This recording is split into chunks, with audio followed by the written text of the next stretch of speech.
কেউ দাঁড়াবে না। লিখনকে যখন ওই মেয়ে কান্নাকাটি করে বলছে যে আমার এই ধরনের বিপদ, শুধু আমার তো ধারণা সে শুধু লিখনকে বলেনি, সে হয়তো আরো অনেক মানুষকে বলছে, হেল্প চাওয়ার জন্য বলছে। কেউ তার পাশে যায় নাই। কিন্তু কে যাবে টোকাই মামুনের হাতে মার খাইতে? কে যাবে টোকাই মামুনের গালাগালি শুনতে? কে যাবে টোকাই মামুনের যে গ্রুপ কিশোর গ্যাংয়ের বুলিং এর শিকার হইতে? কে যাবে? তো আমি যেটা বলতে চাই যে লিখন যে ওই মেয়েটার পাশে যে দাঁড়িয়েছে, এটা আসলে ছোট করে দেখার কিছু নাই। এরকম মানুষ হলে এরকমই হওয়া উচিত যে বিপদের সময় যেন আমরা পরিচিত মানুষকে পাওয়া যায়। লিখন কিন্তু ওর পরিচিত মানুষ না, হ্যাঁ, লিখন কিন্তু ওর আপন মানুষ না। লিখন কিন্তু ওর অ্যান্টি পার্টি, তাই না? ওর হাজবেন্ডের অ্যান্টি পার্টি, ঠিক আছে? তো তারপরেও সেই মেয়ে তার বিপদের সময় লিখনকে পাশে পাইছে।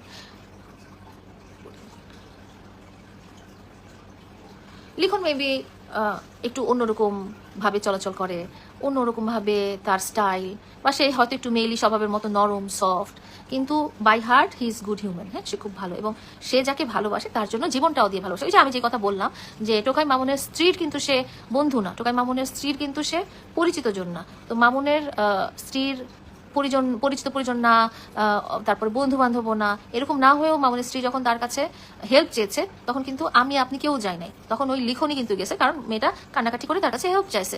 আমরা তো নাহলে আমার বা লিখনের কারো তো জানার কথা না যে তাদের মধ্যে কি চলতেছে, তাদের মধ্যে ঝগড়াঝাটি চলতেছে না, তারা সেপারেশন আছে না, তারা একসাথে আছে। তো মেয়েটাকে হেল্প করার পারপাসেই লিখন তার কাছে গিয়েছে এবং তারই অনুরোধে গিয়েছে। এবং এখানে আমি বলতে চাই যে একটা মানুষ হিসেবে এটাই করা উচিত। আপনি যখন বিপদে পড়বেন, আপনি যখন কোনো খারাপ অবস্থা পড়বেন, তখন দেখবেন কি আপনার আত্মীয় স্বজন বন্ধু বান্ধব কেউই আসেনি, এমন একজন মানুষ আসছে, হয়তো সে আপনার স্ত্রী বা সে আপনার মা। তো যেখানে আপনার স্ত্রী যদি আপনাকে প্রবলেম ক্রিয়েট করে, আপনাকে অসুবিধার মধ্যে ফেলে, তো সেখানে যদি আপনি লিখনের মতো একজন মানুষকে পান, তাহলে আপনি সেটাকেই আঁকড়ে ধরবেন। তো এই হিসাবে আমি বলবো যে লিখনকে আসলে আপনারা কখনো ব্লেম দিবেন না। আর সোশ্যাল মিডিয়াতে মানুষ একটু উল্টাপাল্টা কথা বলে ভিউজের জন্য। আপনাদের সাথে যদি নর্মাল আমি এরকম করে কথা বলি, তাহলে দেখবেন কোনো ভিউজ নাই। এখন আমি যদি কারোর সাথে ঝগড়াঝাটি, মারামারি, কাটাকাটি, বকাঝকা দিয়ে কথা বলি, তাহলে দেখবেন যে একদম একসাথে 1 মিলিয়ন ভিউ হচ্ছে, 1 মিলিয়ন দর্শক আমার লাইভ দেখতেছে। আর যে নর্মাল ভাবে কথা বলছি, তো যাদের আসলে সোশ্যাল মিডিয়ার ভিডিওগুলো দিয়ে লাইভ চলে, তাদের কিন্তু ভিউজটা খুব ইম্পর্টেন্ট। হ্যাঁ, তো লিখনের স্টাইল বা লিখনের কথাবার্তা বা লিখনের ভিডিও দেখে আমার মনে হয় যে লিখনকে জাজ করাটাই উচিত। আর কার কথা বলবো, আর হচ্ছে যে আরমান নামের এই লোকটাকে আমি দেখেছিলাম 2024 সালে। সে আমার পায়ে সালাম দিয়ে বলেছিল, আমি আপনার ভাই, এবং দুনিয়া উল্টায় গেলেও আমি আপনার পাশে থাকবো, এবং আপনাকে কখনোই ছোট হতে দিব না। টোকাই মামুনকে সবসময় আমি ঘৃণা করি, এবং এটা সেটা। তো সে আবার আমার বাসায় এসেছিল মিষ্টি নিয়ে, যে আপনি আমার একমাত্র বোন, এবং আপনি বলে দেন যে আমি আপনার ভাই, আমি আপনাকে আমার বাড়িতে কুমিল্লাতে নিয়ে যাবো, এই সে হাবি যাবে। এবং তার কয়েকদিন পরেই সে আবার মামুনের কাছে গেছে, মামুনের মায়ের কাছে গেছে, এবং তাদের কাছে যেও মামুনের মা তার মা হয়ে গেছে, মামুন তার জীবনের সবচেয়ে বড় কাছের পার্সন হয়ে গেছে। আসলে না, প্রতারক মানুষদেরকেই চিনে। হ্যাঁ, খারাপ মানুষদেরকেই চিনে, চোর মানুষদেরকেই চিনে। এই প্রতারক ছেলেটা, তার কিন্তু বলার কোনো দরকার ছিল না, তার কিন্তু কোনোদিন আমার পায়ে হাত দিয়ে সালাম করার দরকার ছিল না, তার কখনো বলা দরকার ছিল না যে আপু আমি আপনার ভাই, এবং দুনিয়া উল্টায় গেলেও আমি আপনার পাশে থাকবো, মামুন যা ইচ্ছা তাই করে যাক, আমাকে আপনার কাছ থেকে কেউ আলাদা করতে পারবে না, এসব কথা। এবং তারপরে সে যখন মামুনের সাথে দেখা করলো, বা মামুনের মার সাথে দেখা করলো, বা মামুনের বন্ধুদের সাথে দেখা করলো, মামুনের বাসায় যাওয়ার এক্সেস পেলো, তখন সে আমাকে গালাগালি করে, আমাকে বিভিন্নভাবে অপমান করে, বিকৃতভাবে করে, ছোট বানিয়ে সে আমাকে ভিডিও করা শুরু করলো। তো আমি বলতে চাই, এই যে এনকে আরমান নামের এই লোকটা, সেই লোকটা অমানুষের চেয়েও নিকৃষ্ট। কেন? কারণ হচ্ছে যে, এক নম্বর, আমি তাকে আমার কাছে নিয়ে আসি নাই, আমি তাকে বলি নাই আমাকে সম্মান করেন, আমি তাকে বলি নাই আমাকে সম্মান দেন, আমি তাকে বলি নাই আমার ভাই হতে। সেই এই জিনিসটা পুরোটাই করলো নিজে হাইলাইট হওয়ার জন্য, নিজে লাইমলাইটে আসার জন্য, এবং একটা প্রতারণামূলক কথা সে আমার সাথে এগুলো বললো, যেটা কোনো দরকার ছিল না। সে ভিউ পাওয়ার জন্য আমার সাথে এরকম করলো। সে এখন মামুনের সাথে গেছে, মামুনকে নিয়ে কথা বলছে, খুব ভালো কথা। আমাকে নিয়ে গালাগালি করে, ছোট করে, আমাকে অপমান করে, একটা ভাই যে নিজেকে ডিক্লেয়ার দিল আমি তার ভাই, দুনিয়া উল্টায় গেলেও সে আমার ভাই থাকবে। আমি আজকে বলতে পারি যে লিখন যে একবার ডিক্লেয়ার করেছে লায়লা আমার বোন, আজকে যদি আমি লিখনকে মাটিতে নামায় অপমান করেও ছাড়ি, তাহলেও সে আমাকে কখনোই কোনো দিনও অপমান করবে না, ছোট করে কোনো কথা বলবে না, কোনো দিনও একটা খারাপ কথা শুনবে না। মামুন চলে যাওয়ার পরে আমার সাথে দুজন কন্টেন্ট ক্রিয়েটর ভিডিও বানিয়েছিলেন, একজন হচ্ছে ইমন, আরেকজন হচ্ছে মেহেদি শুভ। হ্যাঁ, তারা কিন্তু আমার সাথে কন্টেন্ট বানিয়েছিলেন, এবং কন্টেন্ট বানানোর পারপাসে কিছুদিন কন্টেন্ট বানানোর পরে তারা তাদের মতো নিজেদের পেজে কাজ করছেন। এই দুইটা কন্টেন্ট ক্রিয়েটর আমার সাথে কাজ করেছেন, কিন্তু এরা কোনোদিনও সোশ্যাল মিডিয়াতে এসে আমাকে একটুও ছোট করে নাই।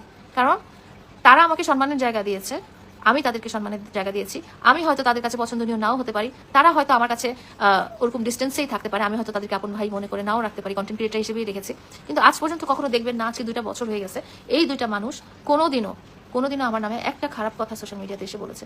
তাদেরকে দিয়ে বলানোর চেষ্টা করা হয়েছে, অনেক সাংবাদিক তাদেরকে দিয়ে বলানোর চেষ্টা করা হয়েছে কেন লালার সাথে ভিডিও করেন না, কি নিয়ে লালার সাথে বিরোধ বা কি। তাদের সাথে আমার কোনো বিরোধ নাই, তাদের সাথে ভিডিও করা দরকার ছিল যে কয়টা পারপাসে, সেই কয়টা পারপাস ফুলফিল হয়ে যাওয়ার পরে তারা তাদের মতো ভিডিও বানাচ্ছে, তারা তাদের মতো ভাইরাল হচ্ছে, তারা তাদের মতো বড় হচ্ছে। কিন্তু এই দুটা মানুষ, ইমন, হ্যাঁ ক্রেজি ইমন আর মেহেদী শুভ, এই দুটো মানুষ কোনোদিনও আমাকে ছোট করে কোনো ভিডিও বানায় নাই, কোনোদিনও আমাকে ছোট করে একটা কথা ওরা সোশ্যাল মিডিয়াতে বা নিউজ পোর্টালে বলে নাই। হ্যাঁ, কিন্তু এই যে এনকে আরমান যে মিথ্যা প্রতারক, যে এই যে মামুনের মতো, মামুন যেরকম আমাকে তার স্ত্রী বানিয়ে টাকা পয়সা এইসব হাতিয়ে নিয়ে চলে গেছে, এনকে আরমানও এরকম আরেকটা প্রতারক। সে আমাকে তার বোন বানিয়ে আমার পা ধরে সালাম করে সে এখন আমাকে গালাগালি করে। একটা ভাই কখনো এরকম হয় না, ভাইরা নিজের জীবন দিয়ে বোনকে প্রোটেক্ট করে। আজকে আপনারা যদি লিখনকে দেখেন, লিখন কিন্তু নিজে ছুরি খেয়েছে, নিজে ছুরি খেয়ে আমাকে প্রোটেক্ট করেছে, ঠিক আছে? সো ভাই যখন দাবি করবেন রিয়েল ভাইয়ের মতো হবেন, না হলে এরকম ভাই কোনো সত্যিকার জীবনেও কারো দরকার নাই। হ্যাঁ, আমি মানুষ বলে না যে লায়লা তোমাকে খুব সুন্দর লাগছে, তুমি সুন্দর হয়ে গেছো, তোমাকে ভালো লাগছে। সত্যি কথা, এইসব মানুষরা যেহেতু আমার জীবনে নাই, এসব মানুষরা যেহেতু আমাকে আমার লাইফ থেকে আমি এদেরকে যখন যেহেতু বাদ দিতে পেরেছি, সো আমি আল্লাহর রহমতে অনেক ভালো আছি। এবং এইসব মানুষরা যাদের জীবনে থাকবে তাদের লাইফটা ধ্বংস ছাড়া আর কিছুই হবে না। আমি বলে রাখলাম, আজকে আমি লায়লা এখানে বলে রাখলাম, আমার কিচ্ছু করতে হবে না, আপনারা জাস্ট মামুনের ধ্বংসটাই দেখবেন। কারণ ও তার লাইফে সব প্রতারকদের জায়গা দিয়েছে, ও তার লাইফে এমন সব মানুষদের, নিকৃষ্টতম মানুষদের জায়গা দিয়েছে যারা তাকে নেশাখোর বানিয়েছে।